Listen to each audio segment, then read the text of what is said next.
उस दिन मैकमोहन की आंखों में आंसू थे। दूसरों को लग रहा था कि वो खुशी के आंसू है, मगर वो दुख के आंसू थे। मैकमोहन बहुत दुखी थे उस दिन। ये शोले की टेस्ट स्क्रीनिंग की घटना है।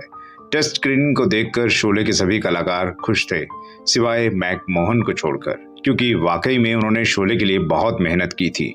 मगर जब शोले की फाइनल एडिटिंग हुई तो उन्हें पता चला कि उनके तो लगभग सभी दृश्य काट दिए गए हैं। मैकमोहन ने शोले के डायरेक्टर रमेश सिप्पी से बात की।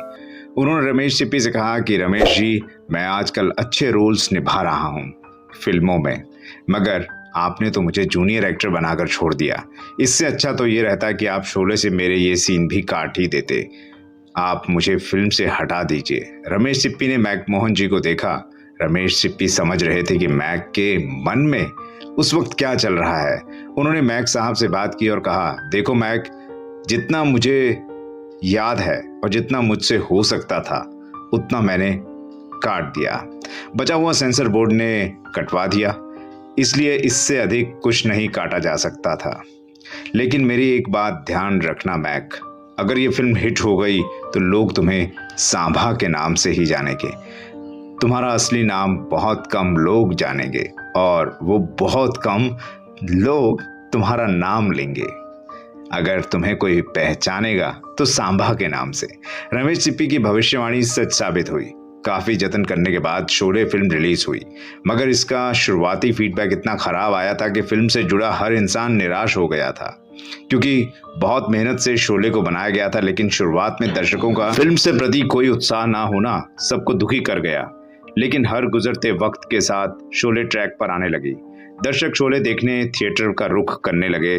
कुछ दिन पहले तक डिजास्टर करार दे दी गई शोले को देखने के लिए टिकट विंडो के बाहर लंबी लंबी लाइनें लग गई थी। लोग मौसम की परवाह भी नहीं कर रहे थे। उन्हें किसी भी तरह शोले का टिकट चाहिए था, मगर उस वक्त तक मैकमोहन ने खुद को शोले से दूर कर लिया था। मतलब ये कि शोले के शुरुआती रुझान से तो वाकिफ थे कि शोले को बढ़िया शुरुआत नहीं मिली है, खराब फीडबैक आ रहा है। लेकिन बाद में क्या हुआ उन्हें नहीं पता था, क्योंकि उन्होंने खबरों से खुद को दूर कर लिया था। वो तो अपने परिवार के साथ वक्त बिता रहे थे। मगर बाद में शोले का प्रभाव कुछ ऐसा फैला कि उससे मैकमोहन भी अछूते न रह सके।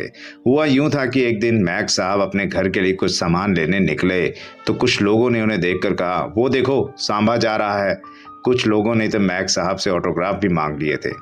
मैक बड़े हैरान हुए, तब सोच रहे थे कि आखिर एक फ्लॉप फिल्म के लिए लोग उनसे ऑटोग्राफ क्यों मांग रहे हैं।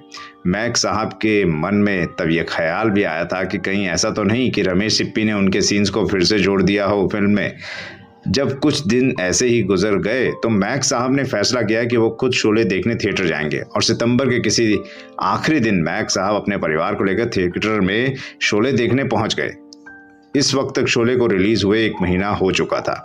मैक साहब और उनके परिवार मिनर्वा थिएटर में शोले देखने गए थे और शो था शाम 6 बजे वाला। थिएटर हाउसफुल था। मैक साहब ने देखा कि लोग शोले को बहुत एंजॉय कर रहे हैं। जब इंटरवल हुआ तो कुछ लोगों ने मैक साहब को पहचान लिया और खुशी के सांभा सांभा चिल्लाते हुए उन्हें घेर लिया। थिएटर में शोर मच गया। शोर इतना ज्यादा था कि मिनर्वा के मैनेजर को लोगों को शांत करने के लिए खुद आना पड़ा। जाने कैसे अगले शो का इंतजार कर रहे लोगों को भी मालूम हो गया कि थिएटर के अंदर सांभा खुद मौजूद है। इसलिए सांभा उर्फ मैकमोहन को देखने, उनसे मिलने, हाथ मिलवाने, ऑटोग्राफ लेने के लिए लोगों ने लंबी भीड़ लगा दी। लोग सांभा सांभा चिल्लाने लगे। तब कोई और विकल्प ना देख मिनर्वा थिएटर के मैनेजर ने मैकमोहन साहब से हाथ जोड़कर गुजारिश की कि आप यहाँ से चले जाइए, नहीं तो लोग शो चलने नहीं देंगे। आखिरकार पिछले दरवाजे पर मैकमोहन साहब की कार मंगवाई गई और उन्हें और उनके परिवार को थिएटर से विदा कर दिया गया।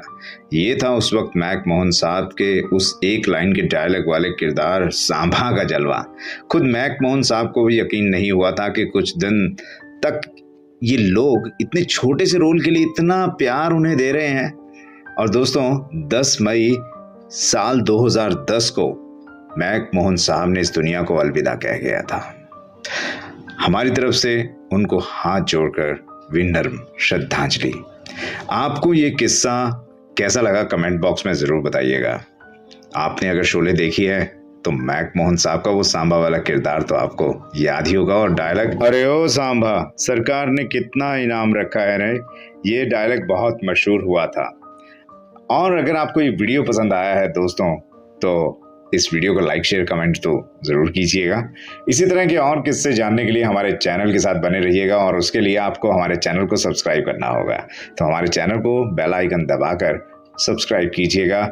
और इसी तरह के और किस्से लेकर जल्द हाजिर होऊंगा। अब अपने दोस्त आरजे वीर दमन को दीजिए इजाज़त। नमस्कार।